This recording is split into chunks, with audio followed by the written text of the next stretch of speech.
अयोध्या में राम मंदिर के शिलान्यास के बाद अब ये कहा जा रहा है कि भारतीय जनता पार्टी ने अपने चुनावी घोषणा पत्र के 2 अहम मुद्दों को पूरा कर लिया है। पहला, जम्मू कश्मीर से संविधान के अनुच्छेद 370 को हटाना और दूसरा, राम मंदिर के निर्माण की राह प्रशस्त करना। राम मंदिर के शिलान्यास के अगले ही दिन सोशल मीडिया पर लोगों ने बीजेपी का ध्यान तीसरे वादे यानी समान नागरिक संहिता यानी यूनिफॉर्म सिविल कोड लागू करने की तरफ खींचा। इसको लेकर सुबह से ही लोगों ने ट्वीट करने शुरू कर दिए। इनमें से सबसे ज्यादा गौर करने वाले ट्वीट पत्रकार शाहिद सिद्दीकी का था, जिन्होंने समान नागरिक संहिता के लागू होने की तारीख का भी अंदाजा लगा लिया और लिखा कि ये काम भी सरकार 5 अगस्त 2021 तक पूरा कर देगी। यूनिफॉर्म सिविल कोड को लेकर बहस भारत में आजादी के जमाने से ही चल रही है। भारत के संविधान के निर्माताओं ने सुझाव दिया था कि सभी नागरिकों के लिए एक ही तरह का कानून रहना चाहिए, ताकि इसके तहत उनके विवाह, तलाक, संपत्ति और विरासत का उत्तराधिकार और गोद लेने के अधिकार को लाया जा सके। इन मुद्दों का निपटारा वैसे आमतौर पर अलग अलग धर्म के लोग अपने स्तर पर ही करते रहे हैं। हर धर्म के लिए समान कानून की बहस।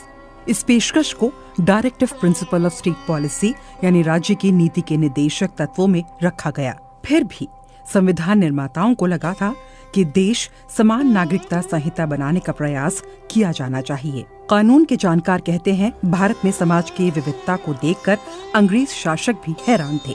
वो इस बात पर भी हैरान थे कि चाहे वो हिंदू हो या मुसलमान या पारसी और ईसाई, सभी के अपने अपने कायदे कानून हैं। इसी वजह से तत्कालीन ब्रितानी हुकूमत ने धार्मिक मामलों का निपटारा भी उन्हीं समाजों के परंपरागत कानूनों के अधिकार पर ही करना शुरू कर दिया।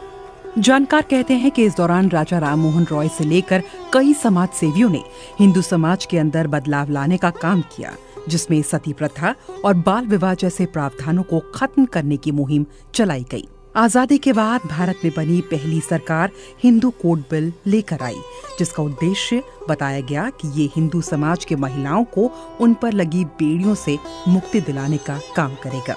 मगर हिंदू कोड बिल को संसद में जोरदार विरोध का सामना करना पड़ा। विरोध कर रहे सांसदों का तर्क था कि जनता के चुने गए प्रतिनिधि ही इस पर निर्णय ले सकेंगे, क्योंकि ये बहुसंख्यक हिंदू समाज के अधिकारों का मसला है। कुछ लोगों की नाराजगी थी कि नेहरू की सरकार सिर्फ हिंदुओं को ही इसमें बांधना चाहती है, जबकि दूसरे धर्मों के अनुयायी अपनी पारंपरिक रीतियों के हिसाब से चल सकते हैं। हिंदू कोड बिल पारित तो नहीं हो पाया, मगर 1952 में हिंदुओं की शादी और दूसरे मामलों पर अलग अलग कोड बनाए गए, जिनमें से कुछ प्रमुख कोड ये। 1955 में हिंदू मैरिज एक्ट बनाया गया, जिसमें तलाक को कानूनी मान्यता देने के अलावा अंतर्राज्य विवाह को भी मान्यता दी गई, मगर एक से ज्यादा शादी को गैर कानूनी ही रखा गया। 1956 में ही हिंदू उत्तराधिकार अधिनियम, हिंदू दत्तक ग्रहण और पोषण अधिनियम, हिंदू अव्यस्कता और संरक्षता अधिनियम लगाया गया। हिंदुओं के लिए बनाए गए कोड के दायरे में सिखों, बौद्ध और जैन धर्म के अनुयायियों को भी लाया गया। अंग्रेजों की हुकूमत के दौरान भी भारत में मुसलमानों के शादी ब्याह, तलाक और उत्तराधिकार के मामलों का फैसला शरीयत के अनुसार ही होता था। जिस कानून के तहत ऐसा किया जाता रहा उसे मोहम्मदन लॉ के नाम से जाना जाता है। हालांकि इसकी ज्यादा व्याख्या नहीं की गई, मगर मोहम्मदन लॉ को हिंदू कोड बिल और इस तरह के दूसरे कानूनों के बराबर की ही मान्यता मिली। हालांकि यह कानून 1937 से ही चला रहा है। शाह बानो मामले से आया मोड़। यह कानूनी व्यवस्था संविधान में धर्म की स्वतंत्रता के अधिकार यानी अनुच्छेद 26 के तहत की गई।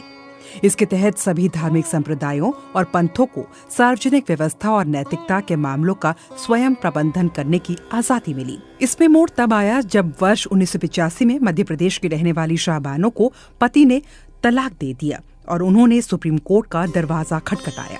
सुप्रीम कोर्ट ने उनके पति को आदेश दिया कि वो शाह बानो को आजीवन गुजारा भत्ता देते रहें।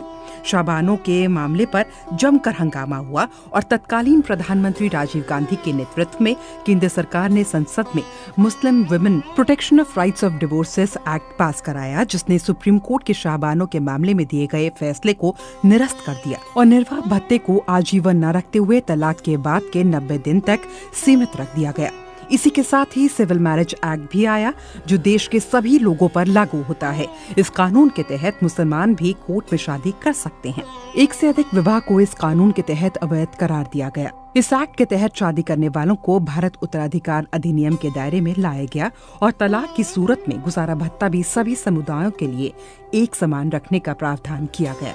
यहाँ गौर करने वाली बात यह है कि विश्व में 22 इस्लामिक देश ऐसे हैं जिन्होंने 3 बार तलाक बोलने की प्रथा को पूरी तरह खत्म कर दिया है। इनमें पाकिस्तान, बांग्लादेश, तुर्की, ट्यूनीशिया, अल्जीरिया जैसे देश शामिल है।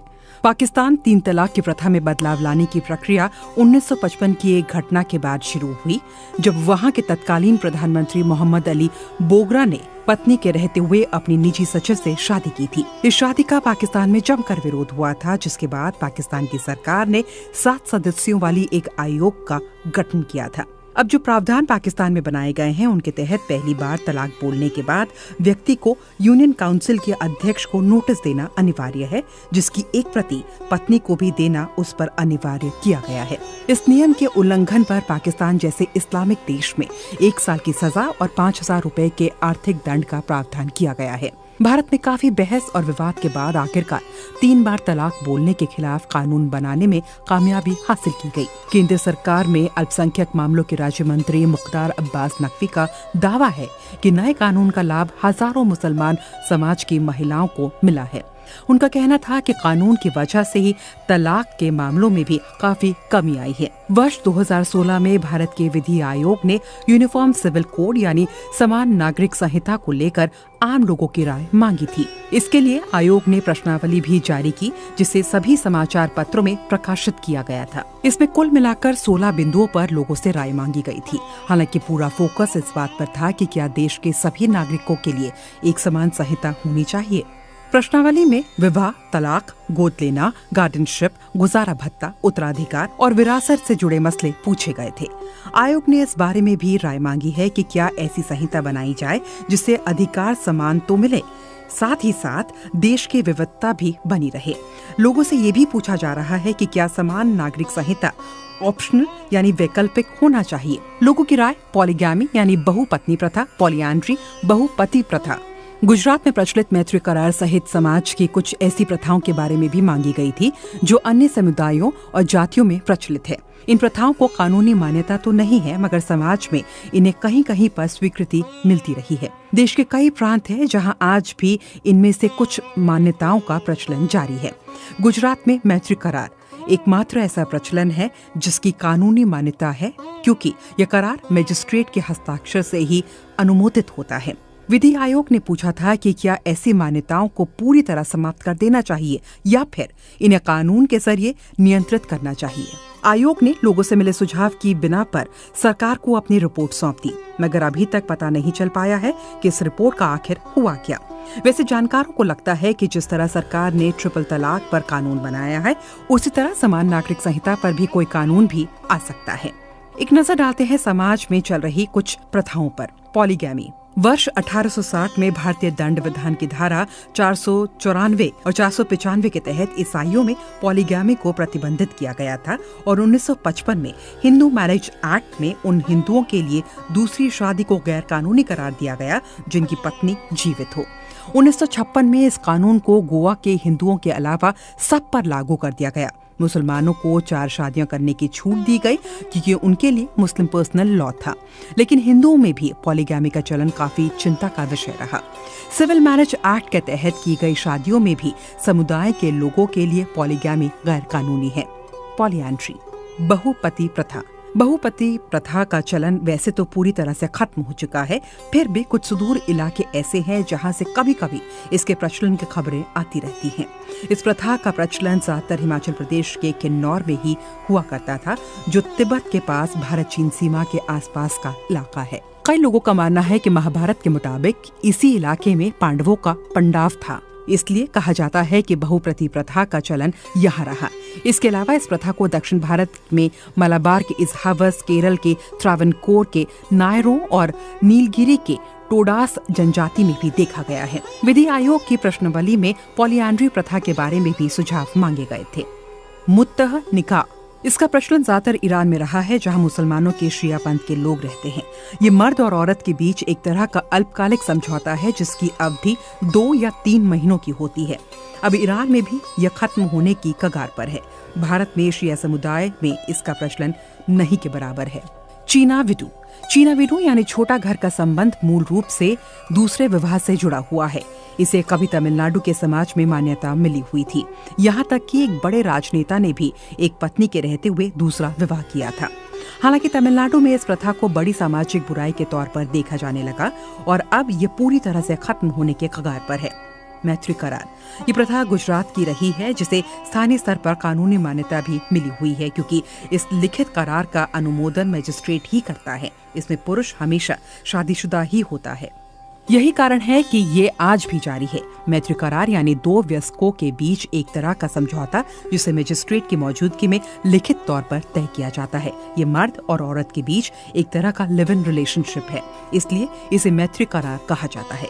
गुजरात में सभी जानते हैं कि कई नामी गिरामी लोग इस तरह के रिश्ते में रह रहे हैं। ये प्रथा मूलतः विवाहित पुरुष और पत्नी के अलावा किसी दूसरी महिला मित्र के साथ रहने को सामाजिक मान्यता देने के लिए एक ढाल का काम करती है। इस्लामी कानून वक्त के साथ नहीं बदले। बहुत सारे प्रगतिशील लोगों को लगता है कि अब समय के साथ बदलने का वक्त आ गया है और बहुत सारे समाज सुधारों की आवश्यकता जरूरी हो गई है। संघ से जुड़े संदीप महापात्रा बीबीसी से कहते हैं कि हिंदू समाज ने कई सुधारों का दौर देखा, इसलिए समय समय पर कई प्रथाएं पूरी तरह समाप्त हो चुकी हैं, लेकिन मुस्लिम समाज में सामाजिक स्तर पर सुधार के काम नहीं हुए और बहुत ही प्राचीन मान्यताओं के आधार पर ही सब कुछ चल रहा है। उन्होंने समान नागरिक संहिता की वकालत करते हुए कहा कि अगर ये लागू होता है तो इसमें ज्यादा लाभ हर समाज की महिलाओं को होगा जो पितृसत्ता का शिकार होने को मजबूर है। पेशे से वकील महापात्रा कहते हैं कि जिस तरह भारतीय दंड संहिता और सीआरपीसी सब पर लागू है, उसी तर्ज पर समान नागरिक संहिता भी होनी चाहिए, जो सबके लिए हो, चाहे वो हिंदू हो या मुसलमान या फिर किसी भी धर्म के मानने वाला क्यों न हो। संदीप महापात्रा कहते हैं कि बहस वहाँ शुरू होती है जहां हम मुसलमानों की बात करते हैं। 1937 से मुस्लिम पर्सनल लॉ में कोई सुधार नहीं हुए हैं। समान नागरिक संहिता की बात आजादी के बाद हुई थी, लेकिन उसका विरोध हुआ, जिस वजह से उसे 44वें अनुच्छेद में रखा गया। मगर ये संभव है। हमारे पास गोवा का उदाहरण है, जहां समान नागरिक संहिता लागू है। समान नागरिक संहिता बाकी धर्मों पर थोपी जाएगी। वहीं मुस्लिम पर्सनल लॉ बोर्ड के महासचिव वाली रहमानी ने बीबीसी से बात करते हुए कहा कि भारत विभिन्नताओं का देश है। धर्मों, जातियों और जनजातियों की अपनी प्रथाएं हैं। उनका कहना है कि समान नागरिक संहिता पर सिर्फ राजनीति हो सकती है, मगर किसी का भला नहीं हो सकता। उनका कहना था कि सभी धर्मावलंबी अपनी संस्कृति और परंपराओं के अनुसार चलने के लिए स्वतंत्र है। सामाजिक कार्यकर्ता जॉन दयाल कहते हैं कि वो हर उस कानून का समर्थन करते हैं जो महिलाओं को सशक्त करने वाला हो और बच्चों के भविष्य को सुरक्षित रखने वाला हो। मगर उनका आरोप है कि समान नागरिक संहिता का प्रारूप बहुसंख्यावादी ही होगा और उसे बाकी सब पर थोप दिया जाएगा। दयाल कहते हैं कि अगर सरकार समान नागरिक संहिता लाना चाहती है तो उसका प्रारूप एक छतरी जैसा होना चाहिए, जिसमें सभी परंपराओं और संस्कृतियों को साथ में लेकर चलने की बात हो। उसे थोपा नहीं जाना चाहिए, क्योंकि भारत में धार्मिक और सांस्कृतिक विभिन्नता है। उनको लगता है कि बड़ी चुनौती होगी, क्योंकि हिंदू धर्म में ही कई प्रचलित प्रथाएं हैं जिनको अवैध करार देने का जोखिम सरकार नहीं उठा सकती। मिसाल के तौर पर वो कहते हैं कि दक्षिण भारत में सगा मामा अपनी सगी भांजी से विवाह कर सकता है। उनका कहना था कि सरकार इस पर प्रतिबंध लगाएगी। कि सरकार जाट और गुजरों या दूसरे समाज में प्रचलित प्रथाओं को समाप्त करने की पहल कर सकती है। मुझे नहीं लगता कि ये इतने आसानी से हो पाएगा। ये एक टेढ़ी खीर है।